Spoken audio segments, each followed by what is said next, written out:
7월 26일 최고위원회의를 시작하겠습니다. 오늘은 박근혜 대통령께서 불법 인신감금 옥중투쟁 1579일째 되는 날입니다. 지난 7월 20일 박근혜 대통령께서 병세가 악화돼서 강남 성모병원으로 옮겨 계신 상태이시고 우리 공화당은 270만 명에 가까운 분들, 국민들의 즉각적인 무죄 석방 서명을 받았고, 그 서명해 주신 많은 분들이 직접 본인 손으로 서명해 주시고 사인까지 해 주시고, 또 그분들이 바라는 것은 8월 15일 박근혜 대통령께서 즉각적인 석방을 통해서 국민의 품으로 함께해 주시기를 바라는 그런 국민들의 목소리이고, 그것이 민심이라고 봅니다. 박근혜 대통령께서 4년 5개월 가까이 침묵으로 옥중투쟁을 하시는 이유는 이제 국민들께서 그 거짓이, 그 불의의 세력에 의해서 자유민주주의 체제가 권력 찬탈당했다는 그러한 입장들을 명확히 국민들께서 깨닫기를 바라는 겁니다. 지금도 박근혜 대통령께서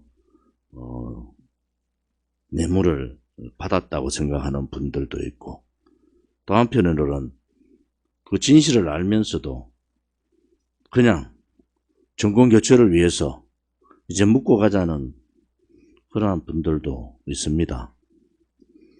대한민국이 대한민국답게 이렇게 성장한 기본 바탕은 대한민국이 진실 정의로 왔다는 겁니다. 우리가 일제 압박에서 버티면서도 우리 스스로가 2021년에 대한민국을 만들 수 있었던 것은, 또 전쟁의 와중에서도 자유를 지킬 수 있었던, 또 사회 혼란 과정에서도 풍요로운 대한민국으로, 또는 정의가 바로 선 대한민국으로 거듭날 수 있었던 것은, 그것은 우리의 가치가 옳았기 때문에 그렇지 않습니까? 아무리 정권 교체를 하더라도 가치가 잘못된 거짓 세력과 불의의 세력하고 손을 잡고 혹은 탄핵에 앞장섰던 사람들이나 문재인 좌파 독재 정권에 저항하지 않고 부역했던 사람들이 정권을 잡으면 안 되는 것 아닙니까? 그것이 우리 공화당이 가고자 하는 길이었고, 그 길을 우리는 대한애국당 때부터 창당 이념으로 가지고 갔던 겁니다. 어제가 정미용 대한애국당, 우리 공화당의 전신인 대한애국당의 초대 사무총장께서 소천하신 날이고, 또 어제가 3주기 되는 기일입니다. 정미용 사무총장이 바랐던 것은 그분의 연설에서 이렇게 말씀들을 하지 않습니까? 대한민국의 자유라는 표현을 씁니다. 그 다음에 본인이 여러 가지 사회적인 제약 조건이 있고 신체적으로 굉장히 아픈 몸인데도 본인의 죽음을 무릅쓴 문재인 좌파 독재 정권하고의 투쟁, 또 불법 거짓 탄핵에 대한 저항, 이런 것을 오롯이 몸으로 보여주신 분이 정미용 초대 사무총장이십니다. 우리가 1주기, 2주기 때는 집회를 통해서 집회 전에 추모하는 시간을 가졌습니다만은, 지금 집회 자체가 힘들어지고, 또 모셔있는 절이 지금 아마 재건축 단계인가 이런 상황에서 좀 우리가 찾아뵙기가 힘든 상황입니다. 아무튼 오늘 우리 공화당의 정신, 대한애국당의 창당 정신을 다시 한 번 더 정미용 초대 사무총장의 기회를 통해서 추모를 통해서 창당 정신을 다시 되새기는 그러한 주간이 되기를 바랍니다. 그분의 열정과 헌신은 우리한테 거짓에 굴종하지 말고 불의와 타협하지 말라는 겁니다. KBS의 메인 아나운서로 많은 분들의 존경을 받았던 그분이 결국 청와대하고 직접적인 법적 문제까지 가면서도 두려워하지 않고 진실, 정의의 투쟁을 했지 않습니까? 우리는 과연 지금 정말 개인적인 사적인 애당심이나 사적인 애국심을 내려놓고 우리의 투쟁을 하고 있는가? 정미용 초대 사무총장께서 우리한테 보여주셨던 그러한 죽음을 물어선 그 투쟁에 한 점 오점 없이 우리는 그 길을 가고 있는가? 우리가 창당 4년이 이제 한 달 남아 있습니다. 창당 4년 동안에 외형적으로 많이 커지고 또 우리 공화당 동지들의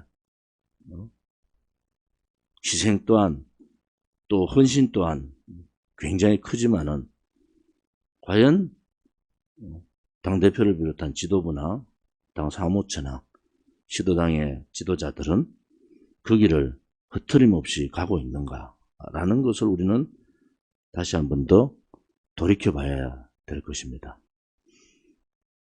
정미용 사무총장께서 돌아가시던 3년 전이나 지금이나 박근혜 대통령께서 거짓의 굴레에 불법 거짓, 불법 탄핵의 굴레에서 벗어나지 못하고 아직도 감옥에 계시는 이 참담한 현실을 우리는 직시하고 우리의 갈 길이 힘들더라도 그 길을 가야 된다는 확고한 다짐을 하는 그런 날이 되기를 바라겠습니다. 우리 공화당이 저는 정치를 오래 한 사람이잖아요. 많은 정치인들이 저한테 연락이 옵니다. 요 근래. 그 핵심은 뭔지 아세요? 정권교체부터 하자는 거. 정권교체부터. 그래서 제가 얘기합니다. 어떻게 박근혜 대통령께서 아직도 배신자들에 의해서 권력 찬탈자들에 의해서 감옥에 계시고 침묵으로 아직도 투쟁을 하고 계신데 박근혜 대통령의 탄핵의 강을 묻고 탄핵의 진실, 탄핵의 불의를 묻고 정권교체만 하면 된다. 그런 얘기를 할 수가 있는가. 정권교체를 하더라도 정권교체를 하는 주체가 좀 더 정의롭고 좀 더 진실돼야 되지 않습니까? 대한민국의 역사에서 반동의 역사, 문재인 좌파 독재 정권과 함께했던 반동의 역사에 앞장섰던 자들은 이번 정권교체의 주체가 될 수 없는 겁니다. 이번 정권교체에서 만약에 불법 거짓 탄핵의 주동자들은 체제 찬탈자든 체제 역사 침탈자든 그들이 혹은 문재인 정권에 부역했던 자들이든 그들이 정권교체의 주체가 되면은 그 다음에 대한민국은 보지 않아도 보지 않아도 우리가 예측할 수 있는 사회로 가는 겁니다. 그들은 자기들의 이익, 정권교체를 통해서 자기들이 무엇을 할 것인가, 내가 무엇을 할 것인가, 이제 그러한 소화적인 생각에서 박근혜 대통령의 탄핵이 국민들한테 주는 메시지는 그러한 소화적인 그러한 잘못된 애국심들 내려놓으라는 거 아니겠습니까? 박근혜 대통령 탄핵 부분에 대해서 아직도 탄핵이 정당했다는 자들이 국민의힘의 주축을 이루고 있고, 또 박근혜 대통령을 묵시적 청탁 경제적 공동체로 엮어서 33명 구형을 때린 자가 보수의 지도자라고 떠들고 있는, 이것이 진실인 나라고, 이것이 정의로운 나라가 대한민국에는 대한민국 미래가 없는 겁니다. 우리는 오늘 자유의 투사야. 목숨 걸고 저항했던 정명 초대 사무총장의 3주기를 맞으면서 우리가 가야 될 길이 무언가, 우리가 해야 될 일이 무엇인가, 우리가 왜 4년 이상 이렇게 처절한 투쟁을 하면서 싸우고 있는가라는 대한 대의에 우리는 다시 한 번 더 돌이켜보는 그런 날이 되기를 바랍니다. 일주일마다 일들이 너무 많이 터져서 김경수가 결국 추미애 때문에 구속되는 사태가 벌어졌어요. 물론 김경수의 댓글 조작은 선거 조작이고 이것은 무기징역에서 사형입니다. 이 문제는 김경수, 소위 말하는 바둑이의 주인이 누구냐, 김경수가 하고자 했던 일이 김경수 본인을 위한 것이었느냐, 그렇다면 문재인이나 김경수를 위한 것이었는가, 그것이 민주당 전당대회에서 명확하게 경인선 가자는 얘기를 5번씩이나 왜 했는가.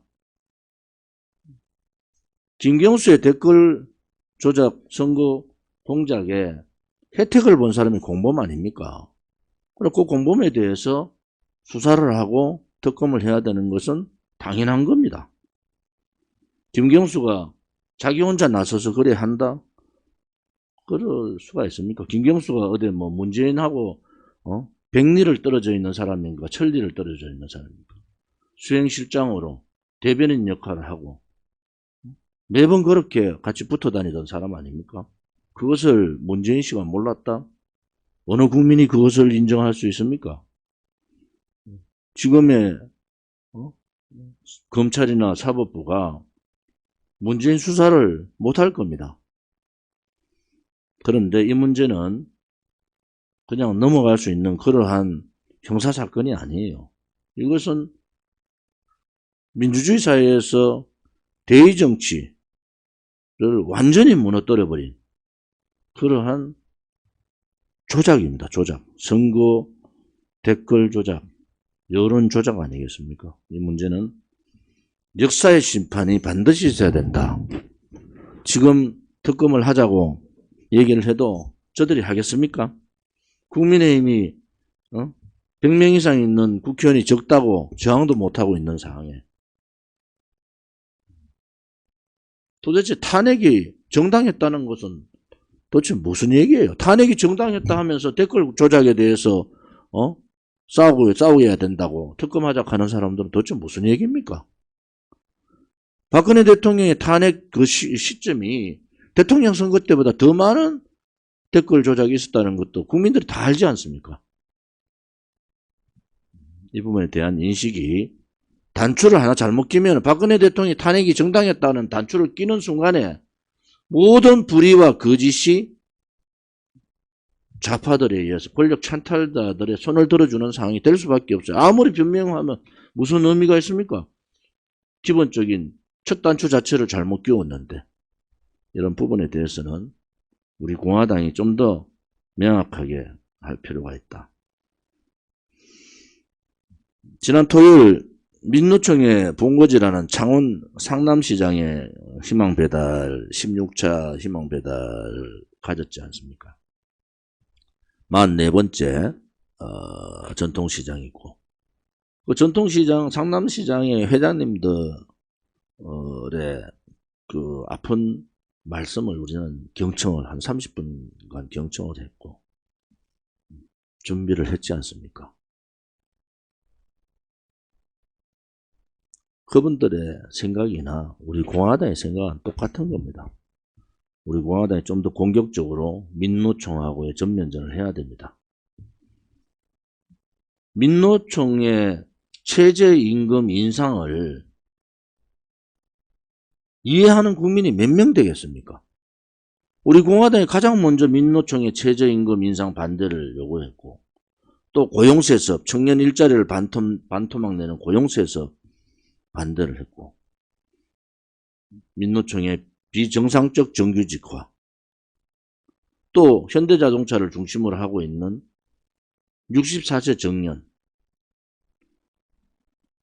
이제 그들이 망해가는 길로 가는 거예요. 민노총은 저래 되면은.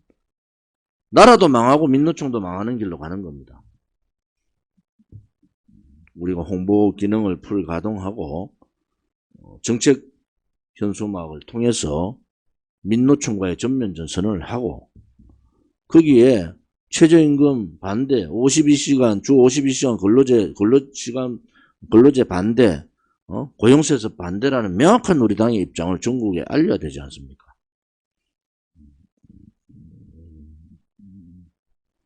그런 부분에 있어서 좀 더 적극적인 대응이 필요하다. 우리가 나라 경제를 또 청년의 일자리를 좀먹고 있는 탐욕스러운 민노총하고의 전쟁에서 한 발 물러서고 싶은 생각이 없어요, 저는. 역사를 왜곡하고 잘못된 붉은 역사를 가리키는 정교조하고 전면전에 한 발 물러서고 싶은 생각이 없는 사람입니다. 이러한 부분에 있어서 명확하게 우리 당의 입장을, 집회를 못하면 아무것도 못하는 게 아니지 않습니까? 땡볕에서 1인 서명대 하면서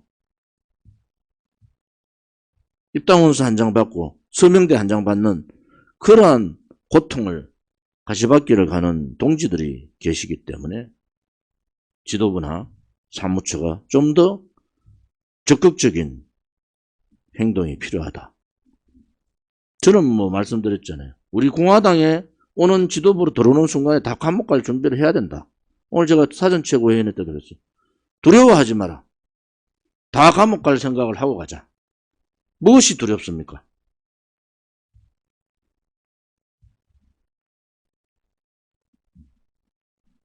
두려워하면은 그들은 우리를 쉽게 보는 거예요. 8월 15일 집회가 원천 봉쇄되고 있지만은 우리 공화당은 8월 15일 투쟁을 이 좌파 독재에 어떻게 항거하는가를 고민을 하고 해야 됩니다. 이 민노총에 대한 부분들은 우리가 좀 더 강력한 메시지들을 좀 주는 것이 좋겠다, 이런 생각을 가집니다. 우리 공화당은 이미 다른 정치인들, 지금 대선 후보들이 공약 얘기하는데 우리는 4년 내내 우리 공약을 발표를 했고 매주 그것도 발표를 하고 있는 거예요.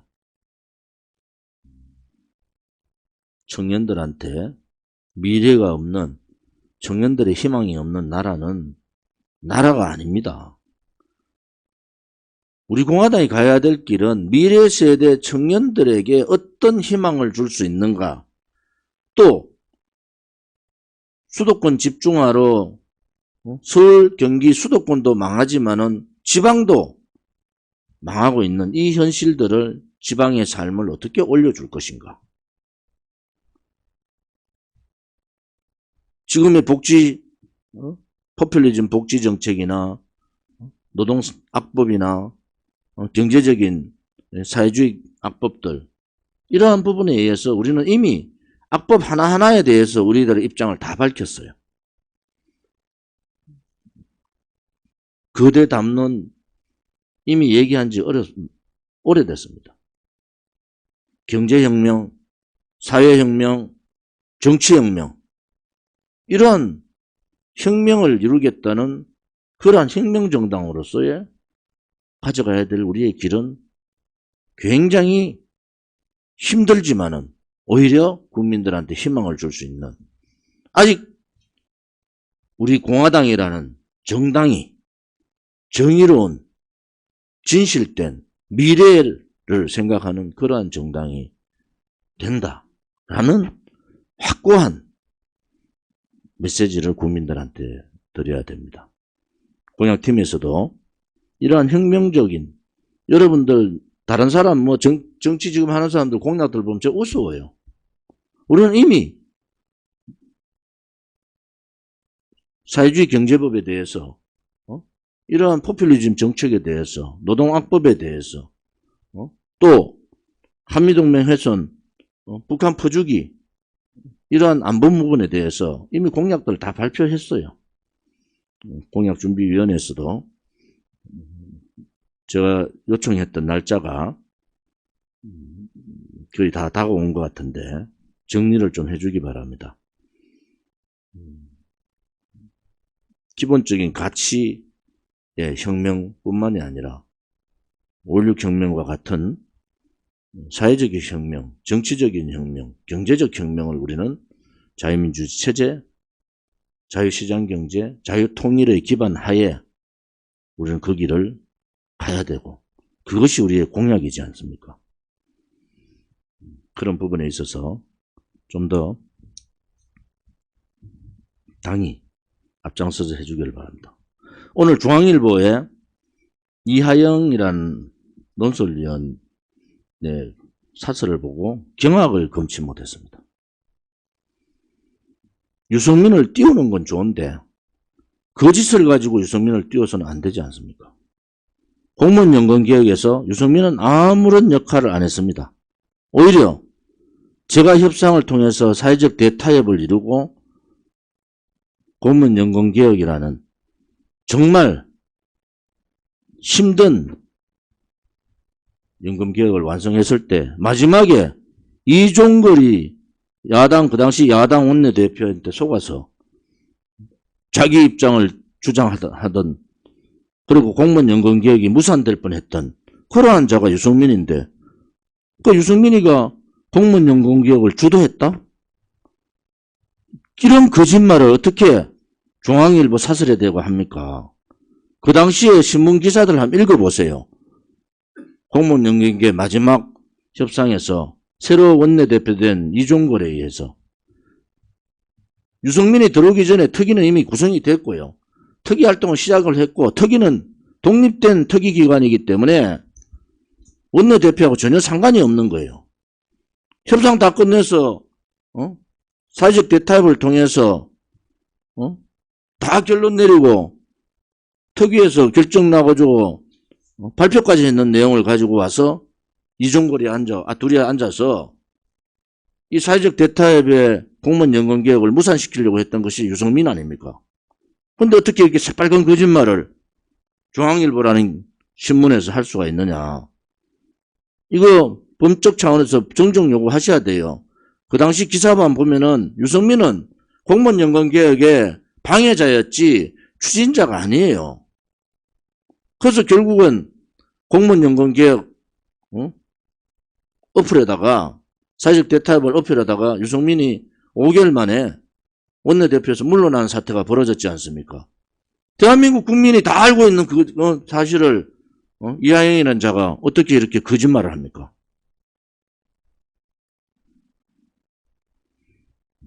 야당한테도 물어보세요. 지금 민주당한테 물어보라고 제 말이 거짓말인지. 유승민은 공무원연금개혁하고 전혀 상관없었습니다. 원내대표 공무원연금 특위 구성되고 난 다음에 원내대표가 됐고 그 다음에 공무원연금개혁에 대해서 한마디 얘기하지 않은 사람이에요. 마지막 협상 다 끝나고 사인 끝난 연금개혁 대개혁안을 발표하고 사인이 끝난 것을 가지고 자기의 정치적인 입장 때문에 문구 수정을 요구했고 이종걸이가 요구했고 그 이종걸의 요구에 따라갔던 것이 유승민이고 유승민이 말대로 갔으면 공무원연금개혁은 그냥 파산나는 겁니다. 그러한 자를 아무리 대통령 후보로 띄우고 싶어도 사실이 아닌 것을 이런 식으로 공개적인 지면에서 얘기하는 것은 있을 수 없다. 법률국에서 법적 조치 그 다음에 수정 요구를 정정 보도 요구를 하시고 안 할 경우에는 이런 부분에는 법적 조치를 해주기 바랍니다.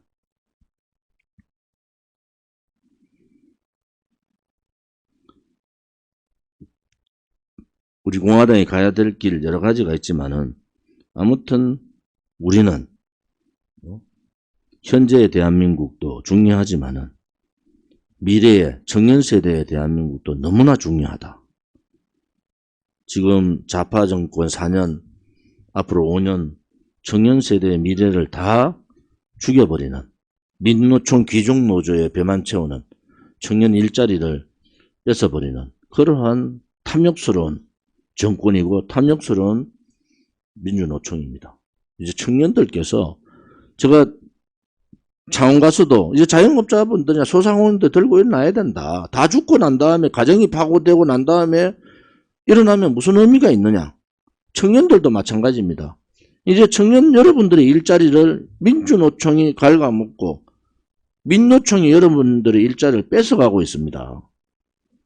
대한민국의 미래 세대인 청년들한테 빚만 떠안치는 이재명과 같은 포퓰리스트들이 미래 세대의 청년 일자리를 죽이고 있는데 청년수당 몇 푼 준다고 또 재난기금 얼마 준다고 그렇게 흔들릴 대한민국의 청년은 아니라고 보거든요.